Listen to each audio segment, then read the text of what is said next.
이스라엘 백성들에게 가장 중요한 것은 하나님과의 바른 관계였습니다. 지금 우리나라에 가장 중요한 것이 무엇이라고 생각합니까? 진영 논리에 빠져 있는 한국 사회가 다시 통합되는 것이지요. 경제적으로 부흥하는 것이고 남북이 통일되는 것이지요. 기름 한 방울 나오지 않는 이 나라의 에너지를 확보하는 것이지요. 그래서 우리는 끊임없이 그런 기도의 제목과 그런 국가적인 명분과 정치인들의 비전을 귀담아 듣습니다. 꼭 기억하십시오. 아닙니다. 이 민족이 사는 길은 하나님께로 돌아가는 겁니다. 하나님과의 바른 관계를 회복하는 겁니다. 교회가 많다고, 믿는 사람이 많다고 하나님과의 바른 관계가 회복된 것이 아닙니다.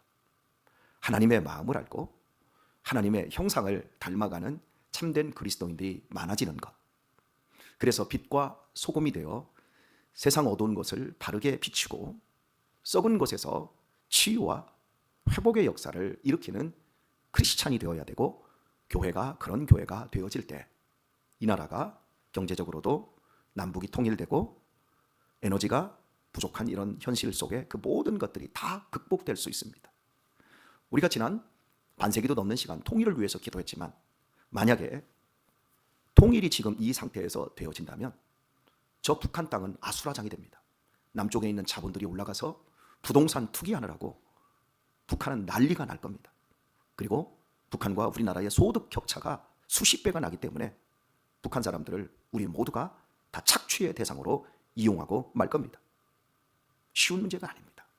그러나 하나님을 바르게 사랑하고 하나님과의 관계가 바르게 되어지면 우리 한 680만 정도 되는 그리스도인들이, 그 그리스도인들만이라도 정말 하나님을 사랑한다면 통일이 되어도 저 북한을 착취하는 부동산 공화국을 만들어서 이 남한처럼 젊은이들이 결혼도 못하고 젊은이들이 집을 갖지 못하고 취업을 못해서 아예 자식을 낳지 않는 0.78세대는 한 출산율이 0.78까지 떨어진 건 인류 역사에 여기 대한민국밖에 없습니다. 아무리 대단한 선진국들이라도 1% 아래로 떨어지지 않았어요. 가임을 할 수 있는 여자가 아이를 낳는 부분이 하나 이상은 다 낳단 말이에요. 이 심각함을 우리가 들여다볼 줄 알아야 합니다. 우리도 어렵고 배고플 때 우리 대한민국이 좀 잘 살게 해달라고 기도해야 될 필요성이 있을 때가 있었어요. 정말 울부짖어야 되고 배고파고 힘들었습니다. 그러나 지금 과연 우리가 그렇게 기도해야 될까요? 생각해보면 우리의 양심을 찌릅니다. 우리 각자 한 사람 한 사람이 호세아가 지금 부르짖고 있는 것처럼 너희가 하나님을 잊어버렸다. 하나님을 아는 지식이 바르지 않다. 하나님께로 돌아와야 한다. 그래야 살 길이 있다라고 하는 이 말씀에 우리가 귀를 기울여야 합니다. 읽은 말씀을 조금 더 개진을 하면서 어제까지 우리가 4절까지 살펴보았는데 오늘은 6절까지 말씀을 읽었습니다. 6절 말씀을 먼저 보시면 저희가 먹이 온 대로 배부르며 배부름으로 마음이 교만하며 이로 인하여 나를 잊었느니라. 하나님께서 주시는 대로 그들이 배불렀고 이게 얼마나 즐거운 일입니까? 여러분, 저 어린 시절만 해도 배고팠어요. 하얀 이밥, 쌀밥에 고깃국 먹는 것이 소원이었습니다. 정말 하얀 쌀밥 먹고 싶어서 아프지도 않는데 아프다고 꾀병을 부리면 어머니께서 그 쌀밥을 할 수가 없으니까 그 쌀 몇 줌 갖다가 푹푹 끓여서 쌀죽을 만들어서 그걸 먹였어요. 할아버지하고 살아있을 때는 새카만 보리밥을 했는데 거기다가 쌀을 조금 넣어서 어머니께서 할아버지만 그 쌀을 조금 더 들어가게 하고 우리는 새카만 쌀은 구경도 못해요. 그런 그 밥그릇을 보면서 아고 저 밥 먹고 싶다. 눈치 주고. 정말 배고프고 고단한 시대. 근데 우리 어머니나 여러분 어머니 세대들이 자녀들 한 숟가락이라도 배부르게 하면 그게 얼마나 좋았습니까? 이 겨울철에 이 긴 밤 얼마나 배가 고픕니까?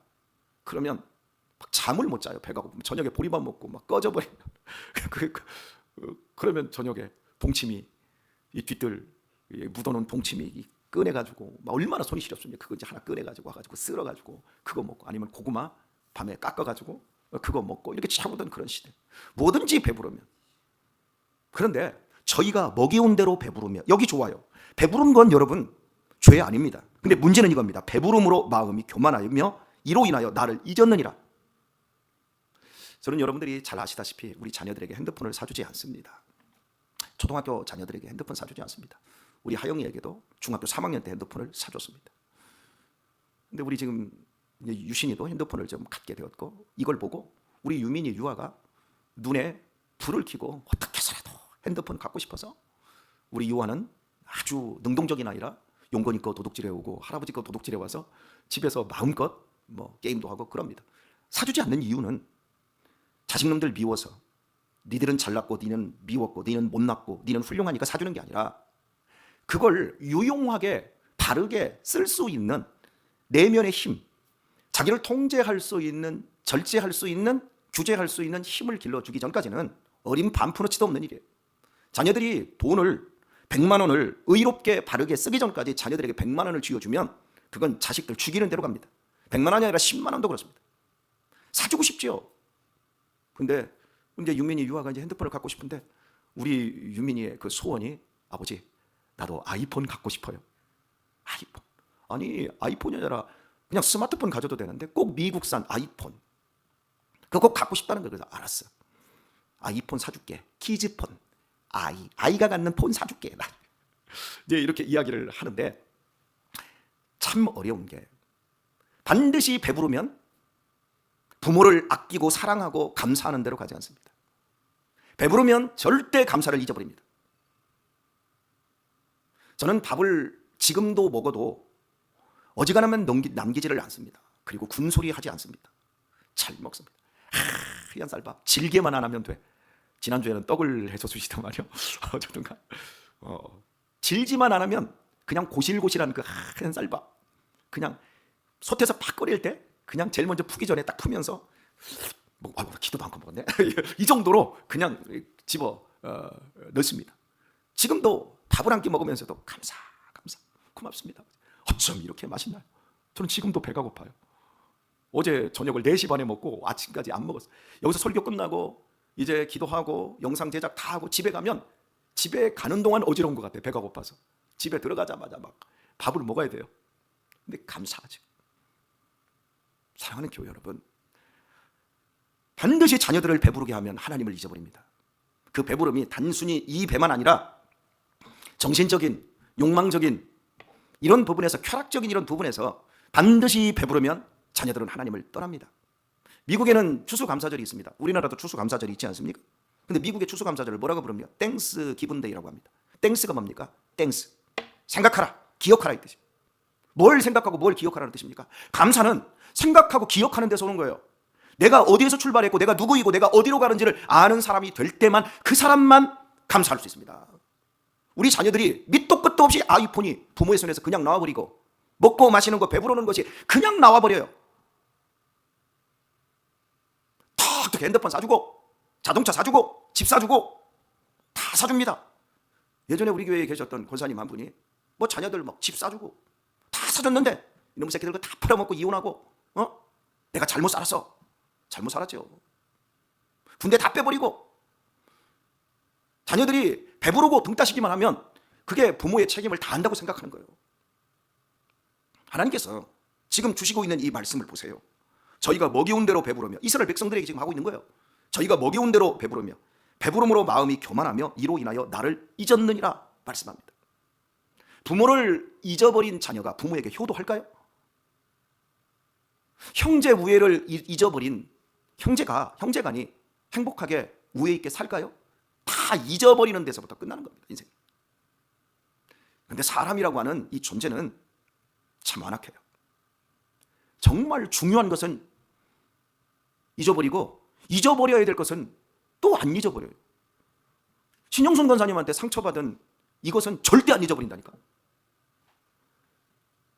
이진남 권사님도 그치요. 누구한테 상처받은 건 죽어도 안 잊어버리죠. 특히 누구? 시아버지, 시어머니한테. 애 못 낳는다고. 왜 낳기만 하면 딸만 낳냐고. 그래서 둘째 며느리가 아들을 턱 낳으니까 네가 기저귀 빨아라, 네가 설거지 다 해라, 둘째 동서 다 뒷바라지 하라고. 이런 상처, 이걸 지금도 가지고 계세요.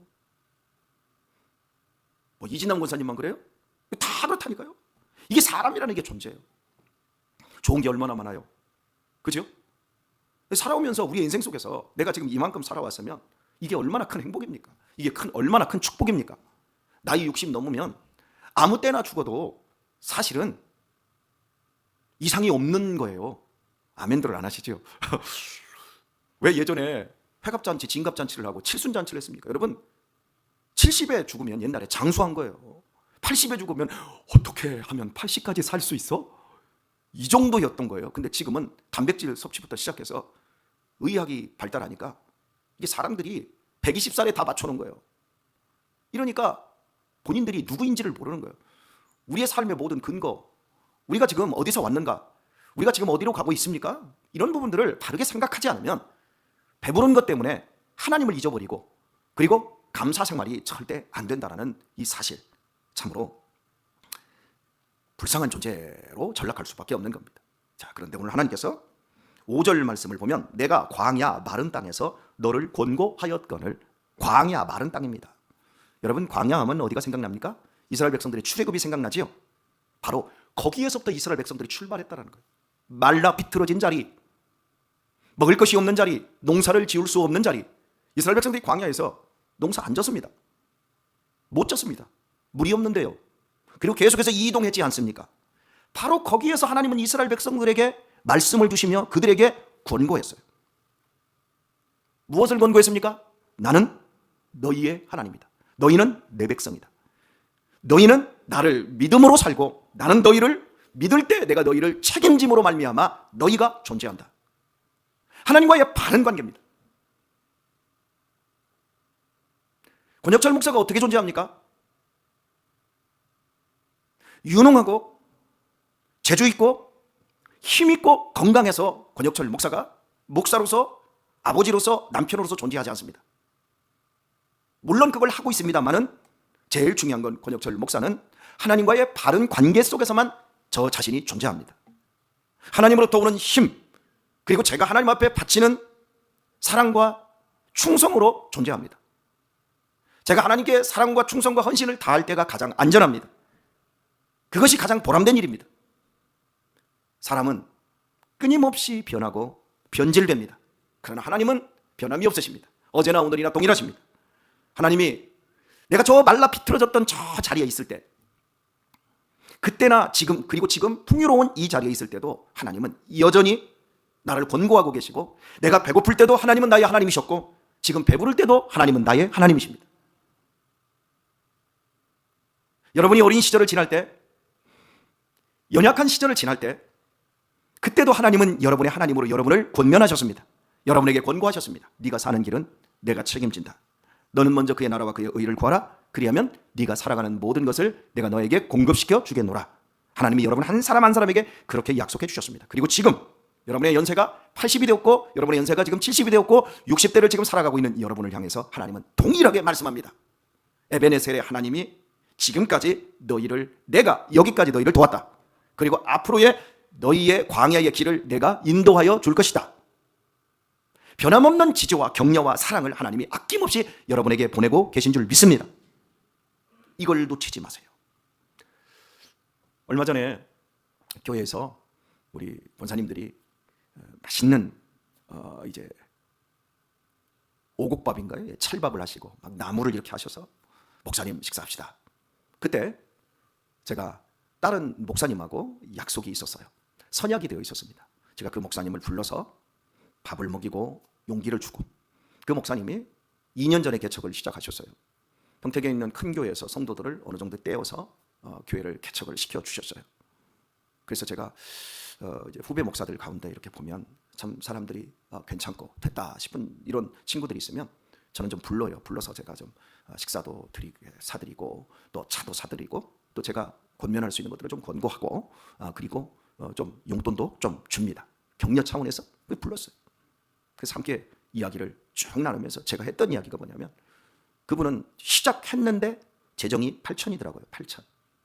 제가 우리 교회 같은 경우에는 교회를 개척하고 시작해놓고 8천 정도 될 정도 관련 온 게 한 10년 정도 되어서 10년이 넘어가면서 8천 정도 되었으니까 아무런 걱정거리가 없는데, 이분 나름대로 걱정거리가 있더라고요. 왜냐하면 큰 교회에서 개척을 시켜줬기 때문에 빨리 교회가 좀 성장을 하고 보란듯이 이제 해야 되고 2년 동안 모든 사례비를 그 교회에서 다 대준 거예요. 근데 올해부터 딱 끊은 거예요. 2년 됐으니까. 그리고 8천 정도면 자립할 하잖아요. 근데 걱정이 태산 같은 거예요. 교회가 멈춰 있는 거예요. 그리고 더 많이 사람들을 이렇게 와서 좀 부러지면 더 좋을 것 같은데 굉장히 이제 부담감을 갖더라고요. 그래서 절대 부담감 갖지 마라. 그 교회가 당신 교회를 개척해 준 게 아니라 하나님이 그 교회를 통해서 당신을 개척하도록 하나님이 뒤에서 역사하신 것이다. 사람에게 보이려고 하지 마라. 많이 떨어진 열매 주워다가 이만큼 부흥했다고 하지 마라. 농사를 짓는 것도 한 해 농사도 봄부터 시작해서 가을까지다. 사람 농사는 100년이다. 천천히 가더라도 모은 열매 맺으려고 하지 말고 맺는 열매를 위해서 목회해라. 제가 그런 얘기를 해주면서 제 이런 것들을 많이 얘기했어요. 그랬더니 그분은 먼저 젊으니까요. 전혀 노후 대책 이런 거 벌써 노후 대책을 생각하더라고요. 그래서 제가 아무것도 되어 있지 않는데 나 노후 대책 아무것도 안 했다. 그냥 하나님만 바라보고 하나님이 세워주신 교회만을 위해서 달려왔다. 그런데 젊은 날 노후 대책 안 되더라도 하나님이 나중에 보니까 소급에서도 다 해주시더라. 제가 그런 얘기를 하면서 격려를 드렸어요. 그래서 시작할 때나 마칠 때나 똑같은 마음으로 변함없이 당신을 지켜내라. 당신을 지켜내는 것이 교회를 지키는 것이다.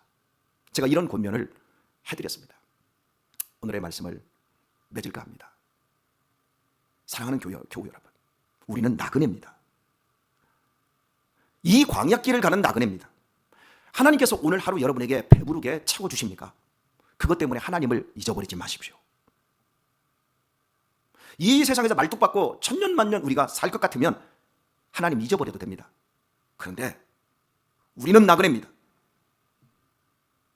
아구레의 기도가 있습니다. 잠언 30장에 보면 핵심이 이런 겁니다. 나로 배부르게도 마시고 나로 배고프게도 마소서. 나로 오늘 필요한 양식으로 나를 채우소서. 내가 배불러서 하나님을 잊어버릴까 두렵고 내가 배고파서 도둑질해서 하나님의 영광을 가릴까 두렵습니다. 그러니 하나님 오늘 필요한 만큼만 나를 채우소서. 오늘 한국교회가 가져야 될 기도가 이거 아닌가 싶어요. 그리고 우리 자녀들을 향해서 우리 부모님들이 어떤 모습으로라든지 자녀들을 배불리고 채우는 것은 부모의 역할이자 책임입니다. 그런데 그것 때문에 우리의 자녀들이 하나님을 잊어버리고 있다면, 잊어버리는 대로 가고 있다면 10원 한 장 주지 마세요. 그런 돈이 있으면 절간이라도 갖다 주세요. 여러분이 깔고 앉아있고 살고 있는 집 자녀들이 보고 있습니다. 그것까지도 다 갖다 주세요. 배불러야만이 하나님의 권고를 들을 수 있습니다. 목사님 너무 세게 나가는데요. 예, 세게 나가야 합니다. 사람의 마음은 정말 옹졸합니다. 우리는 아무것도 없으니까요. 우리는 자녀는 다 물려줄 게 없다고요? 저는 장례 치르고 나서 장례 치른 가정에서 아무것도 없는데도 그거 돈 몇 푼 때문에 자녀들끼리 쌈나는 걸 수도 없이 많이 봤어요. 물론 멱살 잡고 안 싸워도 자녀들끼리 남남이 돼버립니다. 이 무서운 걸 아세요? 하나님께서 내가 광야 마른 땅에서 너를 권고하였거늘. 하나님이 권고하는 자리는 배부른 자리가 아닙니다. 조금이라도 허튼 생각할 수 있는 자리가 아닙니다. 항상 메마른 자리입니다. 그래서 예수님께서는 이걸 이렇게 말씀합니다. 심령이 가난한 자는 복이 있나니, 애통하는 자는 복이 있나니, 줄이고 목마른 자는 복이 있나니. 여기 외에는 하나님을 만나고 하나님의 권고를 받을 수 있는 자리가 없다는 걸 여러분 기억하세요. 어떻게 부모가 자녀에게 이렇게 매몰차게 할 수 있냐고요? 하셔야 합니다. 왜냐하면 나그네니까. 이런 용기, 이런 결단 우리 스스로가 잘 감당하며 십자가를 질 수 있나? 네, 치겠습니다. 이런 태도와 이런 다짐으로 우리의 남은 생애를 아름답게 만들어 가시고, 오늘 상처를 이 안에 끓고 그것만 기억하지 마시고 내가 지금 누리고 있는 이 행복을 더욱더 크게 기억하셔서 오늘의 삶, 이 하루의 삶도 땡스 기분데이로 만들어가는 우리 사랑하는 성도님들 다 되시길 예수님의 이름으로 축원합니다.